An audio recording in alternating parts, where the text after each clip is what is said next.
Hey guys, Christy Wimber here. So I'm super stoked because what I'm doing is I'm taking the 7 women prophets of the Bible that are rarely talked about. There's a few of them that are kind of once in a while preached about at church. But I'm taking these women who actually impacted society and impacted culture. And we're going to begin today and we're going to talk about Sarah in the Bible, because she comes into the picture in Genesis. And it's amazing, isn't it, that we talk about Abraham, we talk about, him because he was the father of the faith, and we should talk about him. But she is often left out in what changed all of culture, what changed generations to come, what changed us. And so let's look at the story of Sarah a bit today. Super excited about this because I think there's so much power and things that we have not discovered in the scriptures. And so Sarah was a beautiful woman. And we know that because in chapter 12 of Genesis, Abram, before he became Abraham, he wanted to lie to the people when they came up against some opposition after the promise. And he wanted to lie to the people and have her say that she was his sister. So, she was beautiful. And he knew that they would take her for himself. So we know that she was beautiful. We know that she was powerful. Abram loved her, and she was a powerful woman. I want to talk about Sarah in the context of what she brought in her life, in her time, in her generation. So in Genesis, we find that promise to Abram. It wasn't just to him, it was also to Sarah, because they are a union. They are married, and they were going to give birth to the nations. And how many know Abram couldn't give birth? So it was going to come through her. So she is the mother of the nation. She is the matriarch. She is, as he was the father of the faith, she is in many ways the mother of the faith. And when she comes into the picture, she has to walk this promise out with Abram so that they will carry on this obedience to God that will father all of the nations. And so we find, and I want to look at this story where this promise comes to her, because we have to remember that when God promises her to have a baby, she is 90 years old. So, hello. 90 years old, how's it look? 90 years old.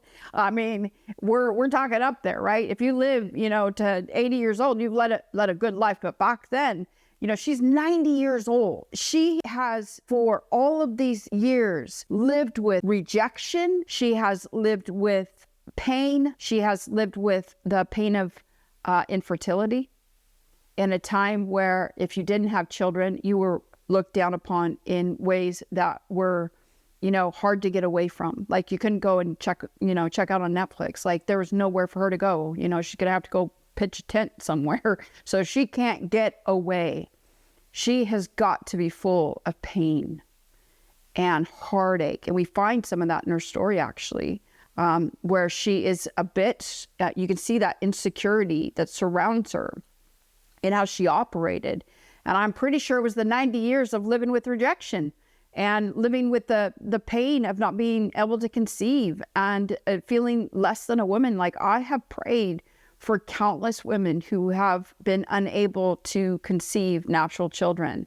And there is a feeling, you could be watching this, where you just haven't been able to conceive, and it is so painful. So when you identify, you relate to her. And it is a painful journey to walk on.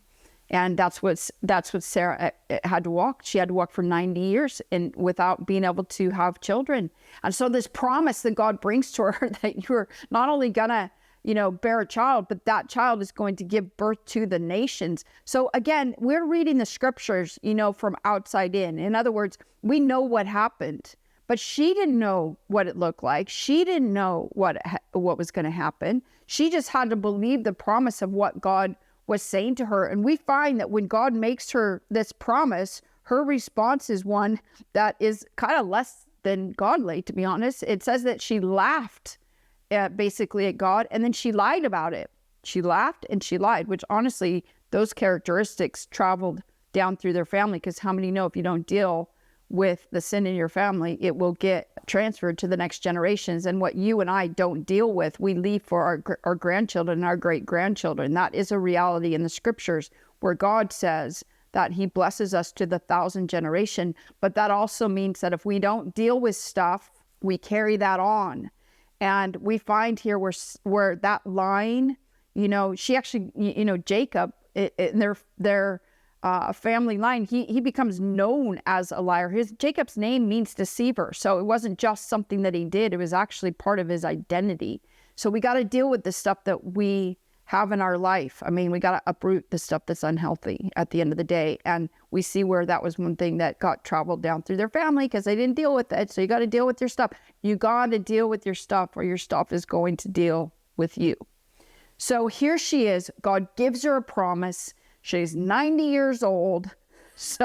And she laughs and then she lies about it. And when she gets called upon it.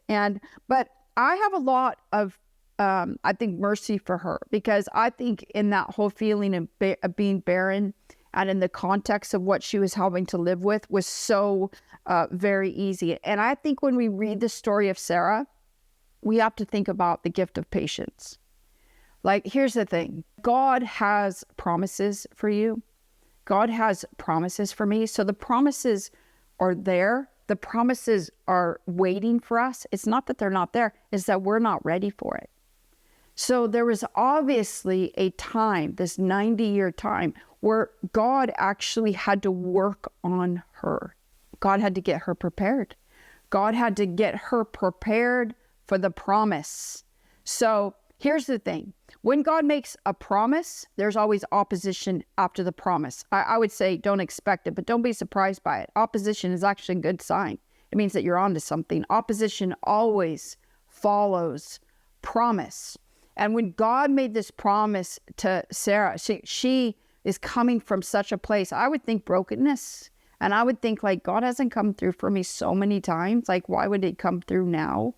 And so she took things in her own hands. So how many know we, especially women, have the gift of being able to take things in our own hand in a way where God just needs a little bit of help.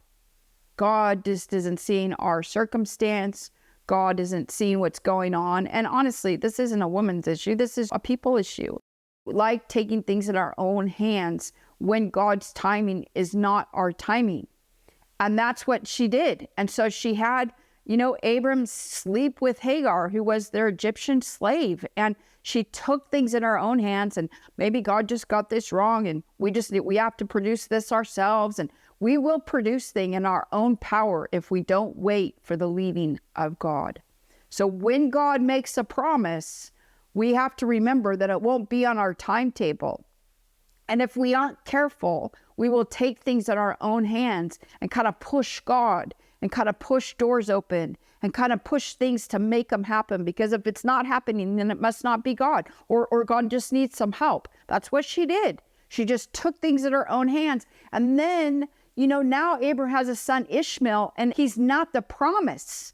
He is the counterfeit. This poor kid has to live with the identity that he is the firstborn, but he doesn't have the inheritance of the firstborn. And not only that, Abraham loved him. So now Sarah has to live with not only the fact that she's barren, but she has to live with the fact that her husband has a son who her husband loves. So that's in her face on another level. And she's the one who empowered it.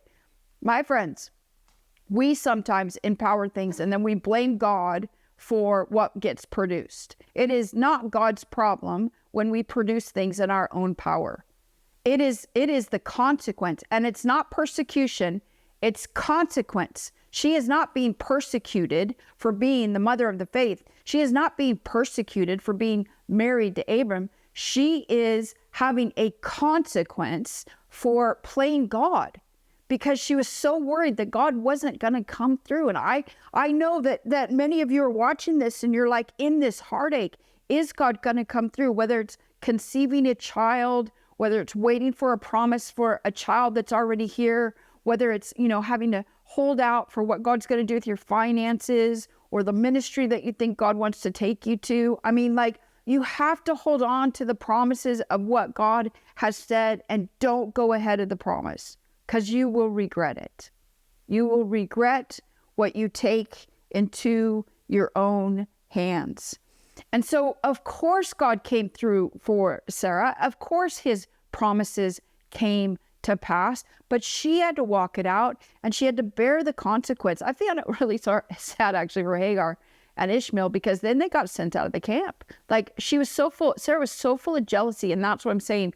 Like, some of that stuff that had, she let fester in her, that insecurity, that jealousy, which, of course, to watch all these young kids run around and not be able to produce yourself. And of course you'd be jealous. That's a natural response. I think that's a human response. You can't live there. You can't live in jealousy. You can't live in competition. That stuff will destroy you. But it's a normal human response out of pain. But we find where she didn't deal with that either, because then, of course, when she was jealous about Ishmael and Hagar, she had him sent out of the camp. And it says in the Bible that it broke Abram's heart. It broke his heart because he loved him. That was his son. That is the consequence of when we take things into our own hands. But I love this. I love when God's promise did come through. And it talks about in Genesis that when she's holding that baby, it says, in joy and awe, she exclaims, God has brought me laughter, and everyone who hears about this will laugh with me. I love this because it's almost as if the cynical laughter from pain has now turned to the laughter of joy of God's presence and God's promise. Like, it has switched. And instead of people laughing at her, they're laughing with her, with joy. That's a completely different posture. That's the power of promise. The power of promise. Do you not sometimes wish, I wish I would have just waited for God? Like, he did say this. He did promise me this. Like, why am I going ahead of him? If God is not doing things on your timetable, it is mercy. It is mercy because it's not the time. So I'm going to give you two things here that you need to do in the promise. When God makes a promise, the first thing that you have to ask yourself is, are you getting yourself ready? There was this period of time where God had to get Sarah ready for the promise before he made that promise of her becoming pregnant, but also that in between time. And so you have to ask God, what's he preparing you for? Sometimes I think we're so ahead of God and we're just now, and we're not getting ourselves ready. So remember, the promise is already there. It's just whether or not you're ready for the promise. Because 2 Corinthians talks about where God has all this stuff that he wants to give to us, but it's only spiritually discerned, and it's only from the place where God knows that we're ready for it. And so there's a mercy if God is not working on your timetable. But are you, in the meantime, preparing yourself for that promise that God's made? No matter what it is, whether it's financially, whether it's relationally, whether it's ministry-wise, whatever it is, are you spending the time getting yourself ready? And then the second thing is that, will you wait for God? Will you, that's my challenge, is will you wait for God's best instead of settling for the now? And I cannot tell you enough, do not settle. Do not settle in that relationship. Like, you're better than that. Do not settle for things that are less than who you are, below your birthright. Do not settle for things because you're thinking something better won't come along. How many relationships, how many marriages started because people settled and they're like, I don't think something else will come along, so I'll just, marry this chap. Well, and then regret it.